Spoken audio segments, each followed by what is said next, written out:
Well, hi. My name's Bliss Tew. I'm from Utah. Glad to be here in Wisconsin today, a beautiful spring day. I've been a member of the John Birch Society for 28 years. I've been a chapter leader, a section leader, and I joined the field staff 21 years ago as a coordinator. I'm now regional field director for 19 Western states. I love what I do. During the 2016 presidential election, there were some terms that we heard a lot of. The first one was the deep state. We heard the swamp. We heard fake news all the time about news that's not true but is intended to propagandize you. These terms became a common theme during that election cycle. And some people wondered just exactly what they meant by the deep state. The deep state is really understood to be or mean a combination of power elites who manipulate and try to shape what government policies are, and they do that to fit their agenda. They don't do that to help the United States of America or to protect the U.S. Constitution or to be obedient to proper congressional laws or to go along with the president's public policies that they should maybe go along with at times. They have their own agenda. Part of that agenda for the power elites that we're going to talk about is to build a world government. And we can see that reflected in the United Nations. This is the UN Charter. But anyway, when we talk about this combination, another word you might use to describe such a combination is conspiracy. And you'll hear media outlet pundits make fun of people and ridicule people as conspiracy theorists if they talk about conspiracies or conspiracy. But what does history teach us about conspiracy? So that's part of the question I want to get into today. And I've named the topic of my talk, None Dare Call It Conspiracy, because of a book that I read long ago. This was an international bestseller. The John Birch Society moved over 5 million copies. This was an international bestseller. I've met people from other countries that were profoundly affected by this book in their language. So this is a very important book, one that changed my worldview. It was a book that put a historical puzzle together for me. It focused a lot on an organization called the Council on Foreign Relations out of New York City, and we'll get back to that later. John McManus, President Emeritus of the John Birch Society, often uses humor to make his points in his talks. And he is a humorous guy, and I've learned a lot of jokes from him. One of my favorites is one I like to tell, and I'm going to tell you today, because it makes a couple of profound points. So here's the joke. I expect everyone to laugh. There was a U.S. Navy captain in a big battleship, and he was coming into an eastern seaboard port, and it was evening, and it was foggy, deeply foggy. He couldn't see very well ahead, but dimly, far to his bow, was a light. He could just see a little bit of light coming through the fog, so he said to his radio man, Go in there and call that ship up ahead and tell him to turn 5 degrees to port to avoid a collision. So the radio man complied and came back out and he said, Sir, he told me to tell you to turn your ship 5 degrees to starboard. Well, this kind of incensed the captain, who had a lot of background and experience and degrees and rank, and he said, you get back in there and tell him I'm a captain of a U.S. battleship and he's to turn 5 degrees to port. And the man complied, and he came back and he said, Captain, the man told me to tell you that he's a seaman first class with the U.S. Coast Guard, and you better turn 5 degrees to starboard hard right now because he's got a lighthouse under him. Okay, so of course, he's not going to turn that, is he? Now, what are the lessons you can learn from this little bit of humor? There's two that really stand out to me, why I love this joke. The first is that it's not your rank, but the ground that you stand on that matters. This seaman, first class up here in this tower, knew as an assurity the truth that he was standing on ground That was the ground he was grounded on. He knew he couldn't turn. He knew that battleship had to turn. He was there to warn battleships, right? And the captain, with all his education and experience and the ranks he'd climbed, didn't know that. Okay, so the second lesson is sometimes reality is dimly seen through the fog of deceptions. And so we have to make a paradigm shift when we start to get reality and truth. We have to try and move in the direction of truth. That's hard for some people. Some people will not do it. They want to do what's politically correct even if it's not true. And that's part of what my story is about to you today. So the topic of this talk talks somewhat about political conspiracy over time. And as I said, the media outlet moguls and talking heads oftentimes call someone like me a conspiracy theorist or a nut or a kook or an extremist because of what I'm saying. But conspiracy is a fact of history, a fact of political history, a fact of everyday life, and I hope I can help you understand that. What is conspiracy? Conspiracy is when two or more people meet to plan to do something unlawful, harmful, such as treason or murder. Combining in secret in a plot is a conspiracy. The group that's taking part in the plot could itself be called a conspiracy. And I'm going to repeat that definition a little bit throughout this presentation so that anyone watching this, either here or on a recording, can know what a conspiracy is without a doubt. It's a pretty simple thing. We see it in everyday life. Two men get together in secret and plot to rob a bank. They're a conspiracy. You know, Larry and I get together to plan a birthday party for Kathy, and we do it in secret, but it's not something arguably evil. That's not a conspiracy, that's a network. Different things, isn't it? All right. So I was working in northern Idaho with one of our coordinators years ago, and she stopped us at a big building. She wanted us to have lunch with someone, make a little presentation, and so she gave me a warning. She said, Bliss, this is a local university history professor, and I don't want you to bring up the topic of conspiracy. He's not prepared for that. I haven't developed his understanding enough, and it's probable that he'll call you a nut or a kook or make fun of you or deride you or ridicule you in some way. I said, okay, Leah, I will not bring that up unless he brings it up. I'm not going to shy away from it if he brings it up. So we sat down and she introduced the professor to me, and then she introduced me to him. She said, this is Bliss Tew, Regional Field Director over the Western United States. And he said, oh, so you're the head conspiracy theorist for the West, huh? With a sneer on his face and a smirk. And I looked at him and said, no, I try to be a conspiracy factist. And he says, oh, brother, just name a conspiracy of any significance in politics. So we were off and running, and Leah kicked me in the shin under the table, just very lightly.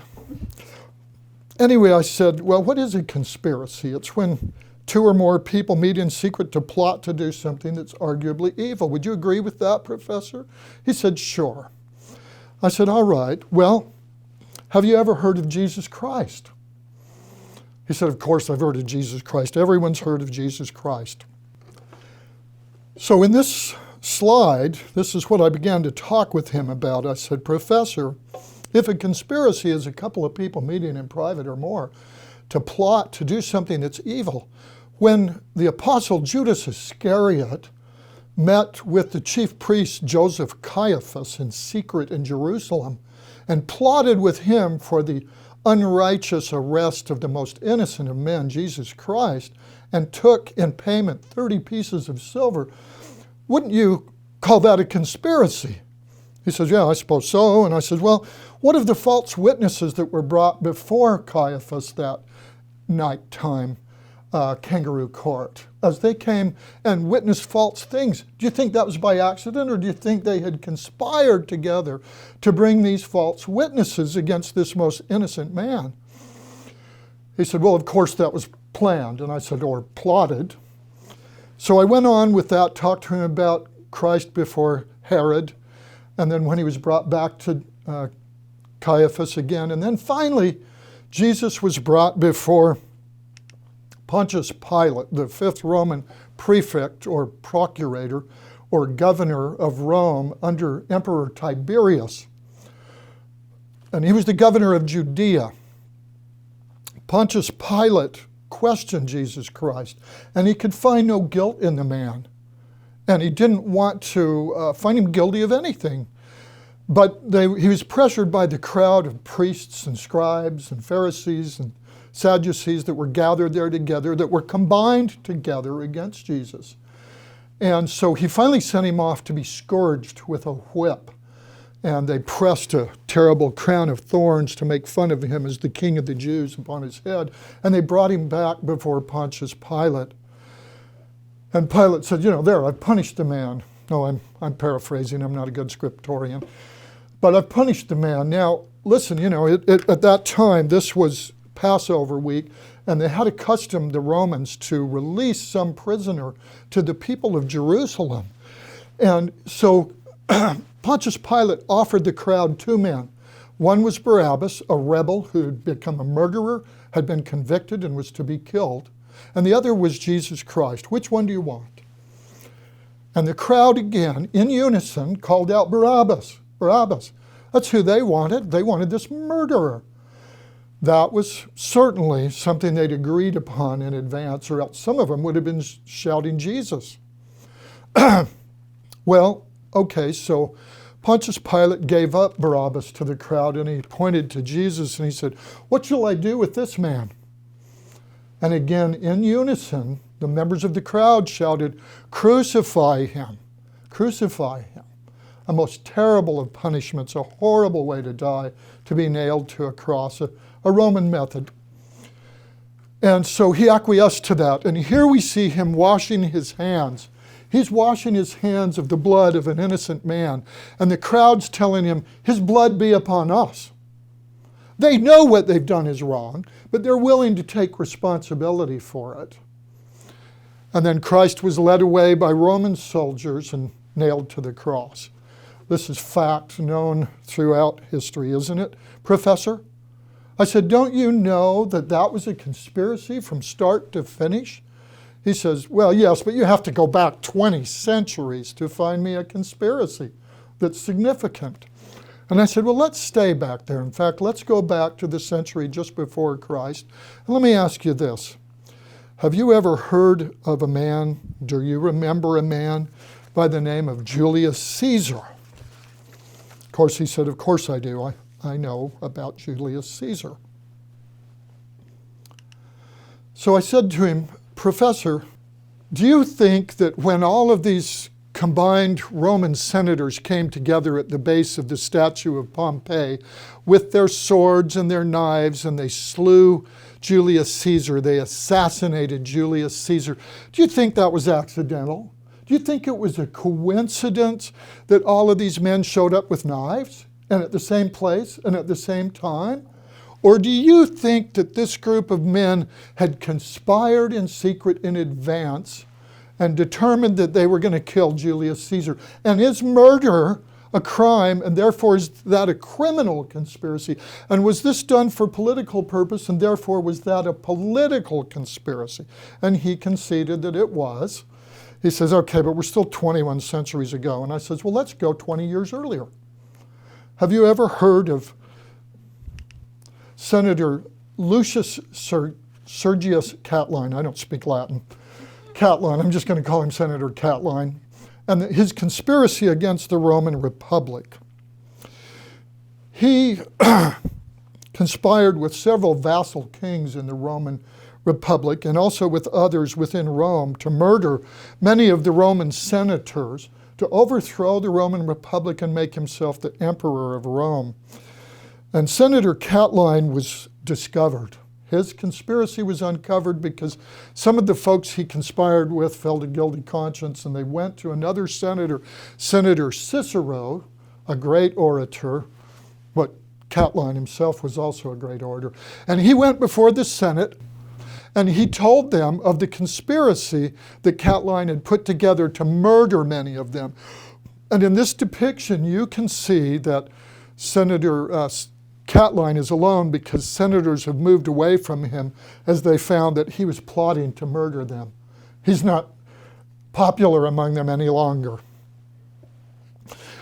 Well, of course, Catlin denied it, got up, ran out of the room. He left the city, and he went to his vassal kings and others, and he tried to pull together this vast army that he was going to bring together. And a lot of them, now that they knew the jig was up, were a little less excited about coming into this fight with him. So he only got about half the men he wanted, and the Roman armies came out against him.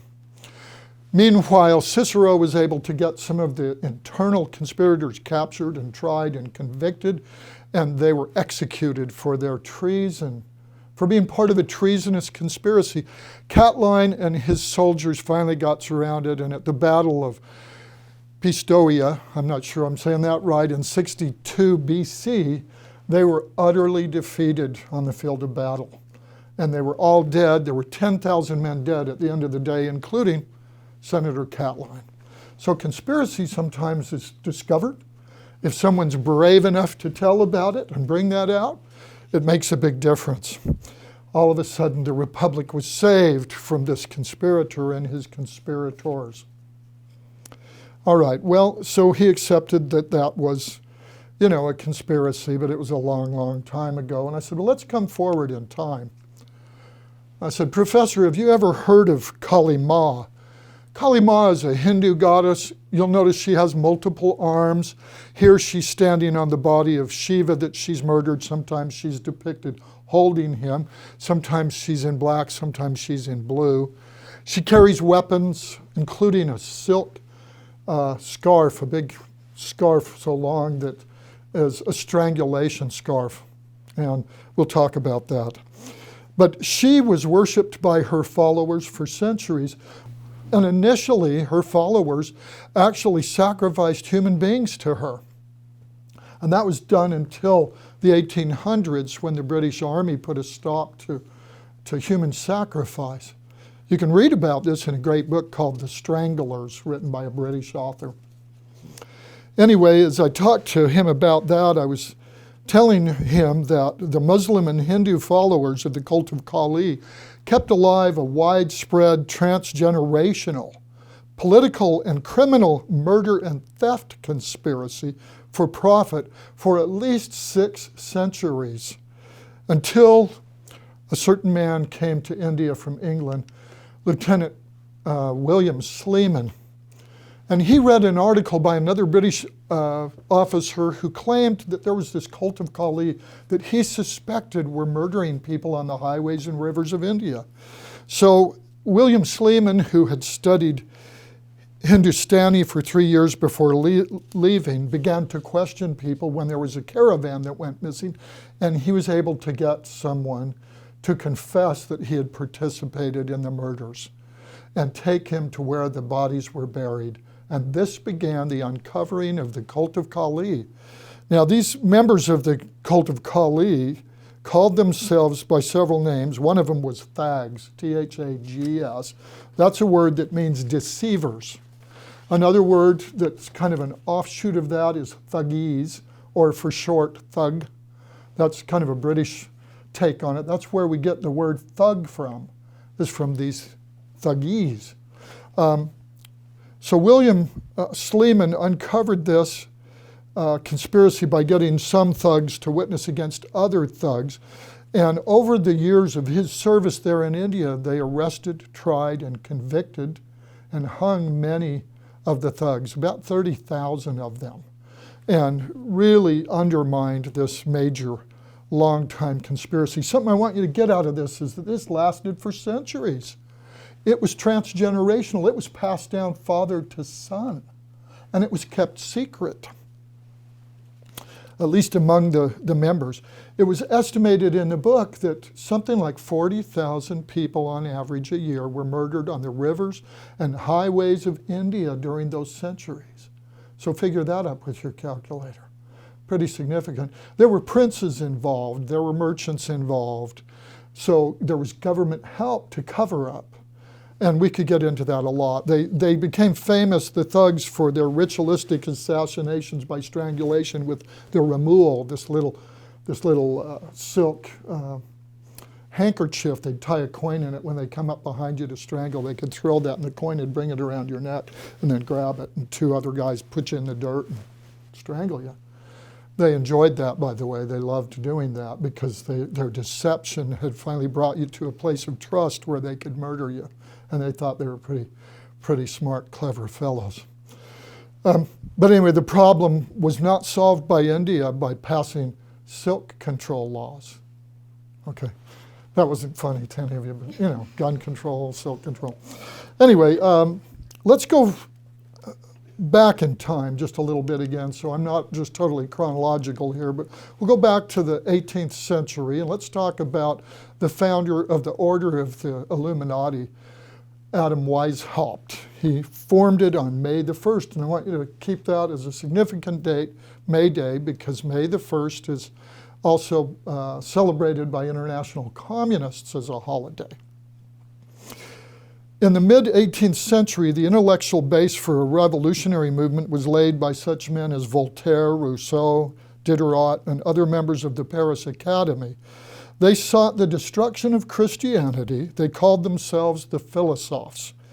Inspired by the radical Philosophes and instructed by a mysterious occultist named Kolmer, a Danish occultist, Adam Weishaupt, a professor of canon law at Ingolstadt University in Bavaria, Germany, established a secret combination and organized structure to direct a global attack on religion and monarchies, a structure from which he hoped to rule the world. You can read about this professor in a book by another professor called Proofs of a Conspiracy, published in 1798. George Washington read it.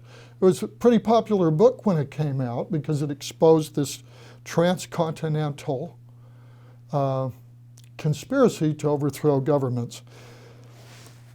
As I said, he called the Order of the Illuminati. It was through an order disciple by the name of Count Gabriel Mirabeau that the order came to France inside, like an infection inside Freemason lodges. And the order was at the root of creating the Jacobin clubs there in France that brought on the bloody French Revolution. You've heard of that conspiracy, haven't you, Professor? And he said, well, yeah, I've heard of it. I didn't really think of it as a conspiracy, that kind of thing. Now, I'm going to tell you about another conspiracy right now that was aimed at the murder of General George Washington. This took place in 1775, the year before Adam Weishaupt founded the Order of the Illuminati. There were a lot of Tories down our English seaboard that wanted to side with King George and stay British citizens. And so when the armies of America, the militias, fought at the Battle of Lexington and the Battle of Concord and the Battle of Bunker's Hill and Breed's Hill near Boston, and defeated the British army there, the British pulled out. They took ship, and another army was coming from England aboard ship. And they sailed to New York City. That's where they intended to put their foothold in the colonies to defeat these upstart rebels.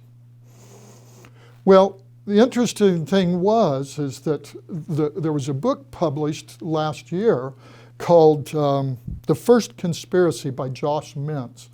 And I had never heard of this conspiracy till I read that book. And so I recommend it to you. It's kind of a fun book. But anyway, the point that I wanted to make here is in 1775, John Jay, who was one of our founding fathers, created a committee. It went by a couple of different names. Its final name was the Committee for Detecting and Defeating Conspiracies. And it was his committee that was able to find men to testify about the conspiracy that they had learned of to assassinate General Washington. They uncovered it. They were able to bring men to trial. They were able to convict a number of them. And one of them, who was one of George Washington's personal bodyguards, was executed in front of the entire Continental Army for his treason. So this was a conspiracy that's another fact of history. It's not one I was able to tell the professor about, because at that time I didn't know about it. But I did talk with the professor about this when I said, you know who Karl Marx is, right? And Friedrich Engels. So we returned to Europe to the 19th century. From the roots of the Order of the Illuminati had proceeded and descended many secretive utopian socialist conspiracies such as anarchism, syndicalism, the Paris Commune, Fabian socialism up in England, the Leninist Bolshevism that we saw take over Russia, to the parent of international communism. Where did communism come from? Out of the League of Outlaws, or the League of Just Men, or sometimes called the Communist League, Karl Marx and his associate Friedrich Engels were, quote, commissioned to draw up a complete theoretical and practical party platform, the Communist Manifesto of 1848. Now, this is very interesting to me. What I just quoted to you is Friedrich Engels in the introduction to the Communist Manifesto, telling that it was the Communist League that hired them. This little booklet I first read when I was a teenager because my uncle, an economist, challenged me to read it. I'd read the 10 planks of the manifesto in another book by Dr. Cleon Skousen, The Naked Communist. So I read this manifesto and I was shocked.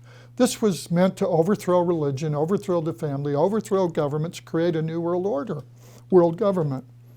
Since 1848, no other document has had a more profoundly negative effect upon mankind, in my opinion. Communist government guided by Karl Marx's manifesto and the conspiratorial international communist leadership have caused the deaths of over 100 million people in peacetime.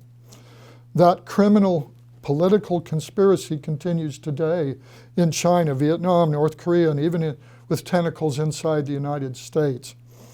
Now, at that time, there was a book called The Black Book of Communism. It's about 800 pages, and I can suggest that as a book to read if you want to learn about these 110 million people killed by communists. Leninism, Stalinism, Maoism, conspiratorial advances have conquered and murdered 100 million people in the 20th century, some before that. But this conspiracy continues today and is aligned with other deeper conspiracies for world government. So I bring that up because who can deny that this 19th, 20th, and 21st century communist movement operated initially and in many countries as a secret society or a secret combination with secret conspiratorial terrorist organs and revolutionary movements has inflicted horrific results on mankind. You can't deny that if you know history. So next I asked the professor, I said, Professor, as a history teacher, certainly you've read of the secret 1942 Wannsee Conference, haven't you? And he looked puzzled and said, no. I said, well, you ought to check out a movie on it. There's actually a great movie made in Europe and one in America. I like the European one with the English subtitles better. I think it's more accurate. I said, but you know, there was a beautiful mansion in the suburbs of Berlin, in the Wannsee suburbs, and that mansion was confiscated from a wealthy Jewish family by the National Socialists Workers' Party government, dominated by who? Adolf Hitler. The National Socialists, Nazis, had ministers, top-level people from the government meet in 1942 at a secret conference. This conference really was a conspiratorial meeting to plan something very evil that was carried out by the government of the Nazis. It was a plot to design what was to be called the final solution, the mass murder of all the Jews in Europe. And they carried it out, didn't they? We all know that they murdered somewhere between 6 and 7 million Jews. The whole outcome in their concentration camps and death camps has been estimated by Dr. Rommel in his book, he's a Hawaiian history professor, as 25 million people murdered in those concentration and death camps. So that was the higher total. You've heard of that, haven't you, Professor? He said, well, yeah, I've heard of the final solution, of course, I know about that. So he had to admit that. So I took him forward further And I said, what about Joseph Valachi? What do you know about Joseph Valachi? Now, here's a photograph of Joe Valachi testifying before a Senate subcommittee on organized crime in 1962. You see in his hands right here, he's holding a crumpled up piece of paper. What he's telling the committee is, the night that I became a member of this conspiracy, they crumpled up a piece of paper in my hands and they set it on fire. And they told me if I ever told what I was having revealed to me that night, that they would burn me like that piece of paper. And then they took my finger and they cut it with a switchblade and they said, if you reveal to anybody what we're telling you tonight, we'll cut your throat like we've cut your finger. So in other words, he knew that he had just taken a blood oath. And you all know the name of that blood oath. It was called the Omerta oath, the oath of Omerta, right? I don't speak Italian either, so I might not have said that correctly. But in front of this committee, Joseph Valachi, who was testifying about organized crime, revealed to this committee that the 5 crime families in New York were not disconnected. They weren't separate organizations or gangs, that they were linked together. In fact, he said, it's an international conspiracy. It's in Europe, it's in Sicily, it's in Italy, it's in France, it's in the United States. It's transgenerational. It's transcontinental, and it's secret because I'm going to tell you the name that they call themselves that no one outside has ever heard before right now. And he told him that name, and the name was La Cosa Nostra. It means this thing of ours. We call it the Mafia a lot. But since 1962, when Joe Valachi published his book From Prison, The Valachi Papers, we've known they called themselves La Cosa Nostra. And you know, a lot of his information was rejected. People didn't believe that there could be such a conspiracy as he was describing. But it was real, and we all know that, and many of these folks have been arrested and convicted, and so we can see that his organizational charts were real. And I said, something else, another feature here let's talk about. This conspiracy corrupted a number of judges. It corrupted some senators. So it had a long arm into governments as well, where it created corruptions and briberies and so on. So again, it had a political aspect to it. So let's don't ignore that, Professor. So he admitted that was true. By the way, there's a movie out in the 1970s called The Valachi Papers. It stars Charles Bronson, if you want a quick version. Hollywood did a really good job on it. Well, the next thing I brought up, I stayed in the 20th century, although this conspiracy I'm going to talk about next actually began in the 19th century after the Civil War. Most of you have heard of the Ku Klux Klan, KKK. And there was a man by the name of Delmar Dennis who had a book written about him in 1975. This is the book, Clandestine. Isn't that cute? I like that play on words.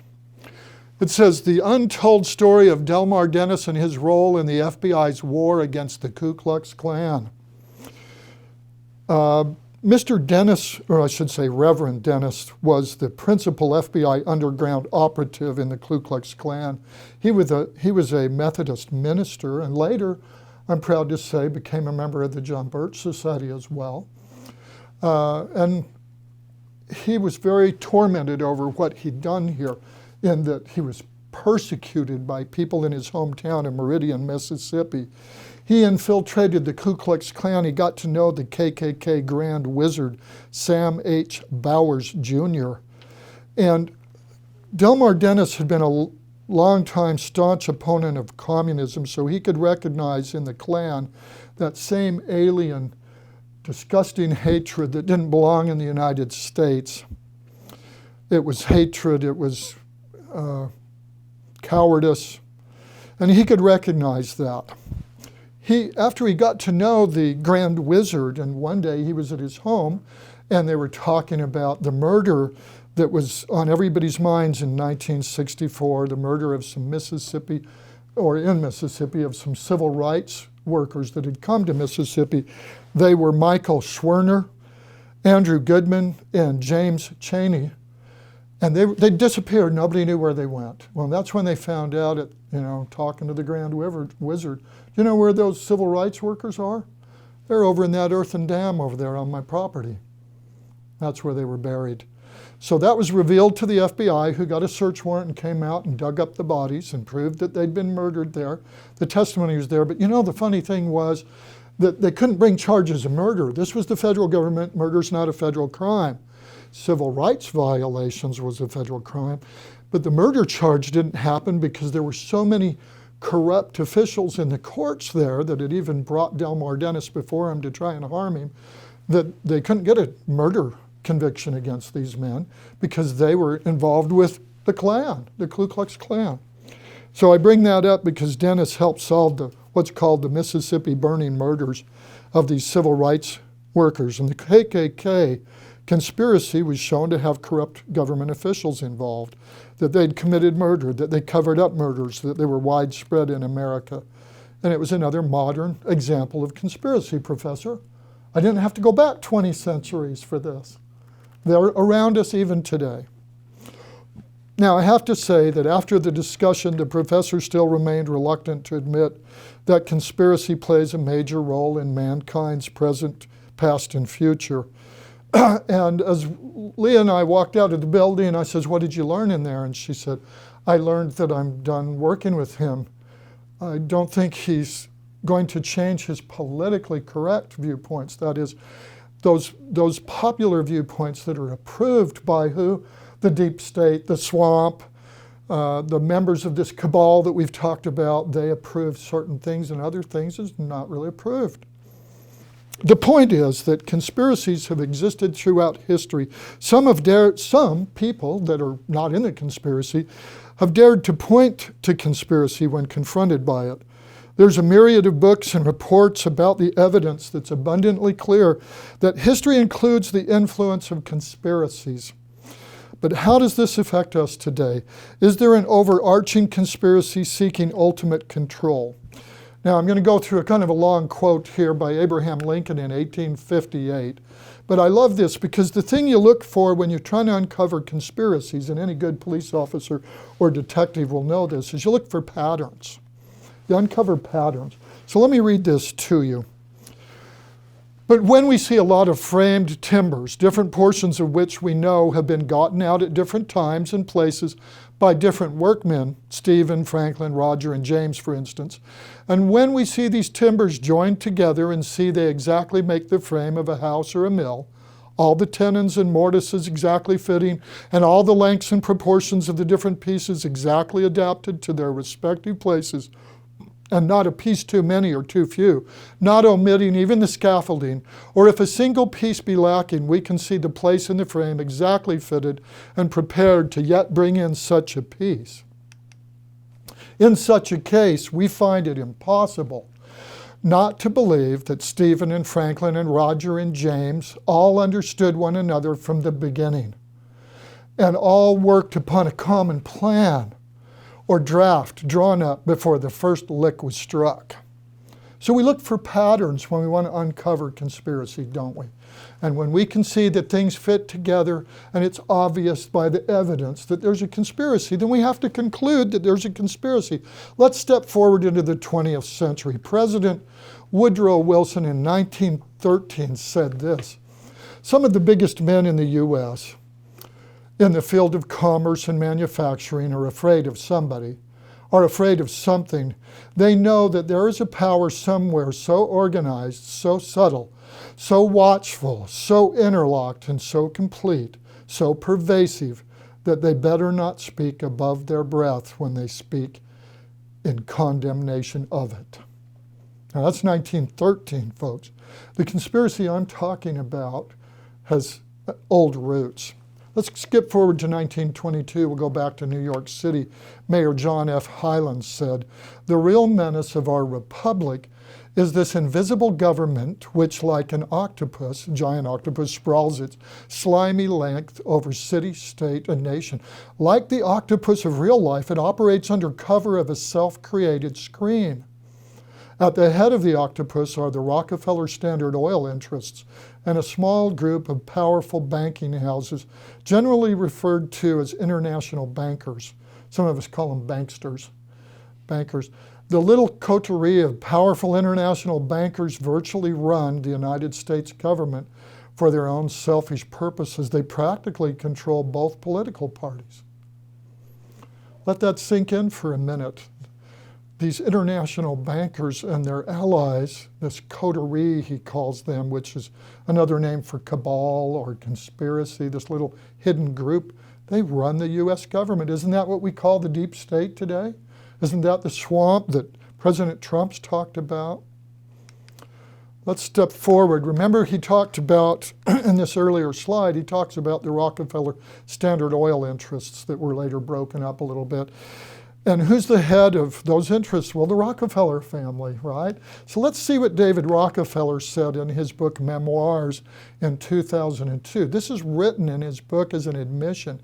He said, "Some even believe we are part of a secret cabal working against the interests of the United States, characterizing my family and me as internationalists, and of conspiring with others around the world to build a more integrated global political and economic structure.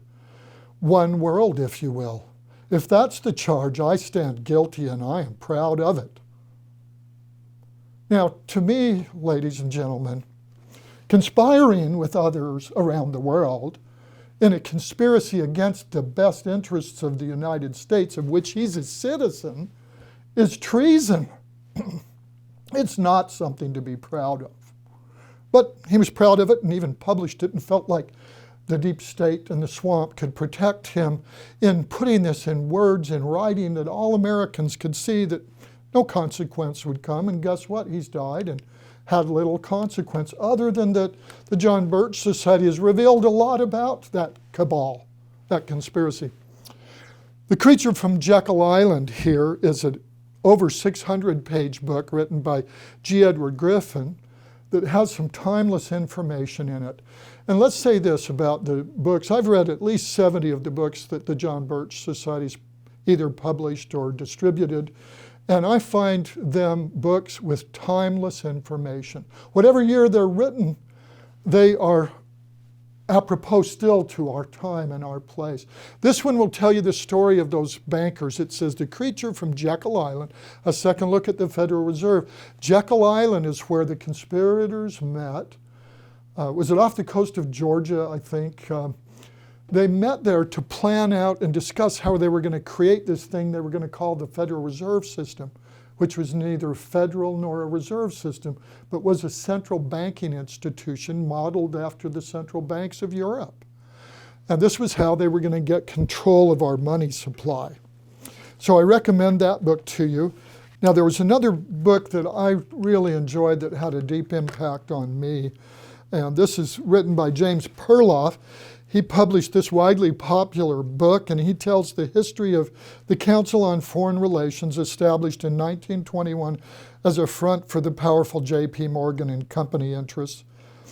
In England, there was a counterpart organization established, the Royal Institute for International Affairs. Some call it Chatham House. It goes by that name as well. They were established after World War I, and the CFR, since before World War II, has acquired unrivaled influence on American foreign policy. Hundreds of U.S. government administrators and diplomats and senators and even some presidents have belonged to the Council on Foreign Relations. Regardless of which political party has occupied the White House, these folks have dominated what's now today called the deep state. But what does the Council on Foreign Relations stand for? Why do the major media outlets that are dominated by them avoid discussing the truth about the CFR? What has been the impact on America's past, and what is it planning for America's future?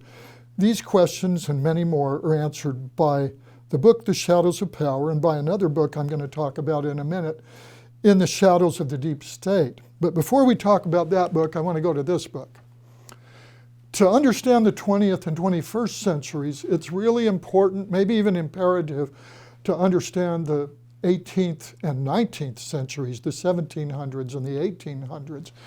And in America, one of the most amazing books on that topic is this one, To the Victor Go the Myths and Monuments, the history of the first 100 years of the War Against God and the Constitution, 1776 to 1876, and its modern impact. This was written by John Birch Society Chief Executive Officer Arthur Thompson, and he put about 45 years of research into this book. It's not an easy book to read. If you read it, do what I do, have a highlighter pen. You're going to be learning about so many European conspiracies that came to America, like the Carbonari and different things, and how they affected our history and helped bring about the Civil War, that you're going to want to highlight things and then go back through and reread your highlights to start bringing this into you, because a lot of this wasn't taught to you in public education. Tremendous book. Now, the next book I want to bring up to you is this one, In the Shadows of the Deep State, A Century of Council on Foreign Relations Scheming for World Government. This was also written by JBS CEO Art Thompson. Love this book. Seems like every time I get through about 2 or 3 pages of it, I want to post something to Facebook. Say, God, people, you got to know this. This is a fact you need to know. But I did it yesterday on page 300. I thought, I got to tell people a little bit about something about our education system and the National Education Association and how it's mobbed up, So, look at my Facebook page. Well, anyway, I recommend this book highly to you. Maybe if I was to pick one of these books for you to read, I'd ask you to read this one first. So there's something else. If you don't have time to read that book right now, you might start with some of our special reports. The John Birch Society magazine is The New American. This special report came out in 2018, Deep State, Pulling Strings from Behind the Scenes. This is an excellent dissertation on what the deep state is in real detail. You'll be amazed what's uncovered in this magazine. This one, Deep State in Action, is another special report that followed up on that one. Tremendous. You put these two magazines together, you probably got a book of information that would have taken you books and books of reading to condense it into these two special reports. There's Art Thompson's book. Alex Newman has put out this DVD I recommend, Exposing the Deep State. Tremendous, quick dissertation. He talks very quickly, maybe quicker than me, but you can read these two magazines, and this one, most of the articles in it were written by Alex Newman, so you'll get that. This book, of course, Killing the Deep State by Jerome Corsi, is another one that's available from shopjbs.org. Okay, so I wanted to bring these things up. I want to go back on, just for a moment, what is the deep state? It is a shadow government that manipulates and shapes policies of the visible government without regard for the best interests of the country, the Constitution, the laws enacted by Congress, and the public policies of presidents. It is operating for its own agenda. And as I mentioned, one of its agenda items is to submerge the United States and other countries under a global government. I appreciate that you've sat with me for this long, and I'm going to bring a conclusion now to this presentation, because now the question is, what can be done to thwart this conspiracy? And really, this was not a part I went over with that professor. We didn't get to this place, but I want this to be the most important part of this presentation for you, though unfortunately it's short. First of all, learn the truth. These books I've recommended to you, read them. Read the two special reports. Watch Alex Newman's DVD. Learn the truth. There is a conspiracy to create a world government to rule over you and me and all of mankind and all of Earth. It is not a pleasant conspiracy. Jesus Christ said, if you know the truth will make you free. Well, then the converse of that is important to understand. If you do not know the truth, they will deceive you into bondage. Those who seek to deceive you have a purpose for deception. They have an agenda for deceiving you. They would move you into bondage. The next thing is, know your Constitution. It's really not that big. Know the Constitution, learn it, read it, understand it. The John Birch Society offers a series of DVDs, 6 DVDs, called The Constitution is the Solution. Probably any family in America can afford to buy that series and watch it. Take you 6 nights, they're about a half hour each. Know the Constitution and its limits.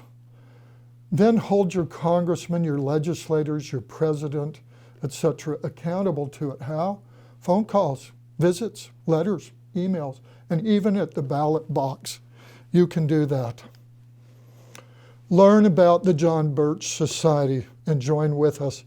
For over 6 decades now, the wonderful people of the John Birch Society, both on their headquarters staff, their field staff, and the volunteer leaders and members across this great country, have been protecting constitutionally limited government, freedom for the individual, liberty, and independence for this country. Please join with us. When you've read these books, then it's up to us to turn this around. It's up to you. It's up to you, it's up to me. We can't just sit on the sidelines and let this happen. So God bless America, and thank you very much for listening to me. Appreciate you.